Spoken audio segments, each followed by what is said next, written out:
जय श्री माता जी। अभी बहुत समय नहीं हुआ जबकि सारा देश एक महामारी से थर्राया हुआ था, पीड़ित था। लाखों लोग इससे संक्रमित हुए और हजारों लोगों ने अपनी जान गंवाई। किसी भी व्यक्ति ने इस भयावह स्थिति के बारे में कभी कल्पना नहीं की होगी, ना आपने, ना हमने, ना किसी और ने, कि ऐसा समय आएगा जब एक साथ इतने ज़्यादा लोग संक्रमित हो जाएंगे कि न तो हमारे पास उनके इलाज के लिए रिसोर्सेस होंगे और न ही हम उनकी पर्याप्त देखरेख कर पाएंगे। सब तरफ एक अफरा तफरी, भय, भयावहता, अनिश्चितता का माहौल बना हुआ था। किसी को ये समझ नहीं आ रहा था कि अब आगे क्या होगा, आगे क्या होगा। सारे हॉस्पिटल्स के बेड फुल थे, ऑक्सीजन शॉर्ट थी, दवाइयाँ नहीं मिल रही थी। इतनी अनिश्चितता, इतनी भयावहता के दौर में यदि आपको ध्यान हो, एक मैं आपको फ्लैशबैक में ले जाता हूँ। थोड़ा सा आप याद करेंगे उस दौर में जब आपको सोशल मीडिया पर एक मैसेज प्राप्त हुआ होगा जिसमें लिखा था कि यदि ऑक्सीजन नहीं मिल रही है तो ऑक्सीजन ढूंढने न जाएं, बल्कि होम्योपैथी का एस्पिडोस्पर्मा मदर टिंचर लें। मैं मानता हूं कि इस मैसेज की भाषा काफ़ी अतिशयोक्तिपूर्ण थी और चिकित्सा जगत में इस तरह का भाषा इस्तेमाल नहीं की जाती, परंतु ये बात भी बिल्कुल सच है कि उस मैसेज ने सारे देश में एक आशा का संचार किया और एस्पिडोस्पर्मा मदर टिंचर ने संजीवनी बूटी का काम किया और हजारों लाखों लोगों ने वो दवाई खरीदी। न केवल खरीदी बल्कि उसका उपयोग किया गया। ऐसे कई मरीज जो घर पर इलाज करवाने के लिए मजबूर थे, जिन्हें अस्पतालों में जगह नहीं मिल रही थी, या ऐसे मरीज जिन्हें अस्पतालों में जगह तो मिली हुई थी मगर उनकी स्थिति में सुधार नहीं हो रहा था, लोगों ने, जनता ने, डॉक्टर्स ने, क्रिटिकल केयर यूनिट्स ने इस मेडिसिन को, एस्पिडोस्पर्मा मदर टिंचर को कोविड-19 के पेशेंट्स को दिया और निश्चित तौर पर उससे बहुत तेज़ी से पेशेंट्स में सुधार हुआ। हजारों लोगों की प्राण रक्षा हुई और ऐसे ऐसे केसेस जहां 45, 55, 50 SpO2 लेवल पे लोग जीवन और मृत्यु से संघर्ष कर रहे थे, उनमें तीव्र गति से सुधार हुआ और वो ठीक हुए। आज वो स्वस्थ होकर चल रहे हैं। ये अलग बात है कि आधुनिक विज्ञान, आधुनिक चिकित्सा जगत शायद सार्वजनिक रूप से इस बात को न स्वीकारें, मगर हर कोई जानता है कि कोविड-19 की दूसरी लहर को थामने में होम्योपैथी का बहुत ही महत्वपूर्ण रोल रहा है। और आज का वीडियो किसी पैथी के साथ कंपैरिजन या होड़ के लिए कदापि नहीं है।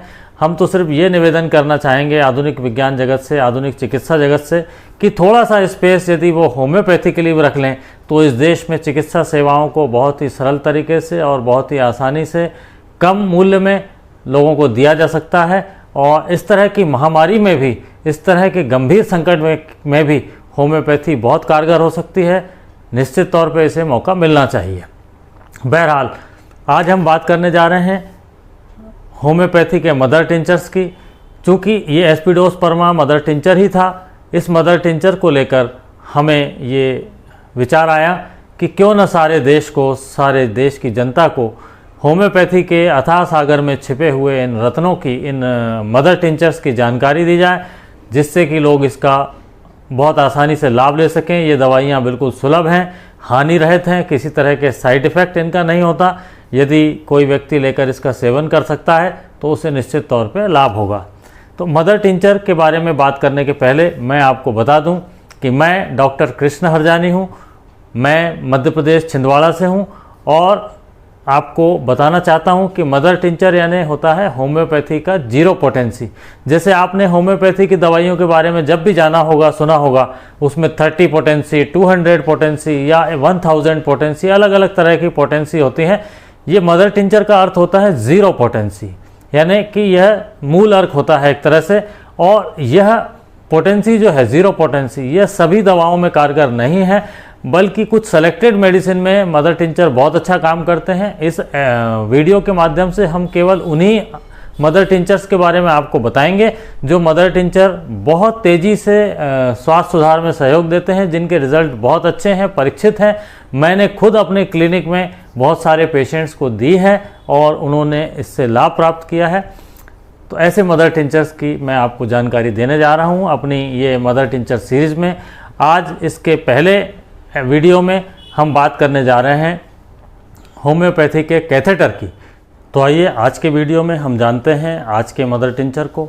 आज का मदर टिंचर जिस तरह होम्योपैथी का ऑक्सीजन एस्पिडोस्पर्मा कहलाता है, उसी तरह आज जिस मदर टिंचर के बारे में मैं आपको बताने जा रहा हूँ वह मदर टिंचर होम्योपैथी का कैथेटर कहलाता है। जी हाँ, कैथेटर आप समझ गए होंगे।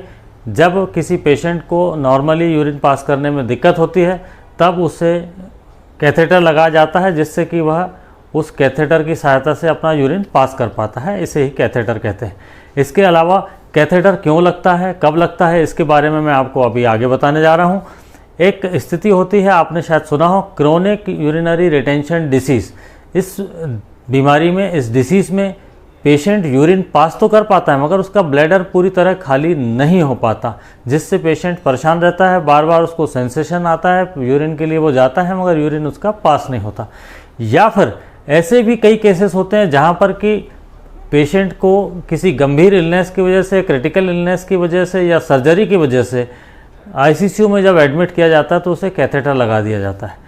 बाद में कभी जब यह कैथेटर हटाया जाता है तो उसको 2, 3, 4 दिन तक या 5 दिन तक यूरिन करने में तकलीफ़ होती है, यूरिन उसको नॉर्मली नहीं होती। मेरे पास ऐसे भी कई केसेस थे जहां सर्जरी के 1-1, 1.5 महीने बाद तक पेशेंट को नॉर्मल यूरिन पास नहीं होती थी और वे बहुत परेशान थे।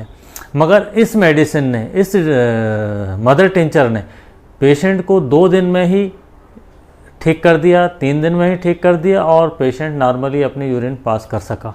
तो ऐसे सटीक और ऐसे एफिशिएंसी के साथ काम करने वाले मदर टिंचर को आज आप जान रहे हैं, जिससे कि बहुत सारे लोगों की मदद हो सकती है।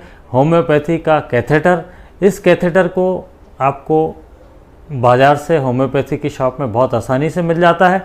इसे 5-5 बूंद आधा कप पानी में डाइल्यूट करके दिन में 3 से 4 बार लेना होता है और जब फ़ायदा होना शुरू हो जाए तो धीरे धीरे कम कर सकते हैं। ज़्यादा से ज़्यादा 1 सप्ताह ही आपको इस मेडिसिन को लेना होता है, कोई महीने 2 महीने लेने की ज़रूरत नहीं है। आप 1 हफ्ते के अंदर पूरी तरह से ठीक हो जाते हैं। यदि 3-4 दिन के अंदर आपको आराम ना हो तो इसका मतलब निश्चित तौर पे आप ये माने कि आपको यूरिन की कुछ और भी तकलीफ़ है, जिसके लिए शायद आपको और डायग्नोसिस करना पड़ सकता है या और कुछ अन्य दवाइयों की भी ज़रूरत पड़ सकती है। 3-4 दिन तक इस मेडिसिन को लेने के बाद यदि आपको रिलीफ ना आए तो आप मुझसे या अपने नज़दीकी किसी भी डॉक्टर से संपर्क करके आगे का ट्रीटमेंट डिसाइड कर सकते हैं। यह ट्रीटमेंट लेडीज़ एंड जेंट्स सभी के लिए उपयोगी है, किसी भी आयु वर्ग के लोग इसको ले सकते हैं। तो आइए हम आपको इस मेडिसिन का नाम बताने वाले हैं, आप नोट कर लें। इस होम्योपैथी के इस कैथेटर का नाम है Solidago V. Solidago V mother tincture. यह जर्मनी का भी मिलता है और इंडियन भी मिलता है। यदि आप जर्मनी का ले सकते हैं तो बहुत अच्छी बात है, और यदि ना मिले तो आप इंडियन भी ले लें, बहुत कंपनियां बनाती हैं, कोई समस्या नहीं, सुलभ है ये। आशा है मेरे इस वीडियो से, मेरी बताई गई इस मेडिसिन से आपको या जो भी लोग इससे पीड़ित हैं, इस तकलीफ़ से, उन्हें बहुत लाभ होगा और जिन्हें लाभ होगा वो आगे भी इसको शेयर करेंगे, जिससे कि अधिक लोग इसका फ़ायदा कर सकें। अंत में मैं आपको बताना चाहूँगा, मेरा यह चैनल या पूरी तरह से होम्योपैथी को समर्पित है और होम्योपैथी के विषय में आप लोगों तक जानकारी पहुंचती रहे इस चैनल के माध्यम से, ये मेरा प्रयास है। इसमें आप कितना सहयोग देंगे, किस तरह आप इसको सब्सक्राइब करेंगे, शेयर करेंगे, ये आप पर निर्भर करता है। मगर मैं अपने इस सीरीज़ में आपको मदर टिंचर के बारे में बताता रहूँगा। बहुत जल्द आप मेरे अगले वीडियो को भी प्राप्त करेंगे। धन्यवाद। श्री माता जी आपको प्रसन्न रखें, खुश रखें, स्वस्थ रखें, इसी आशा के साथ जय हिंद, जय भारत।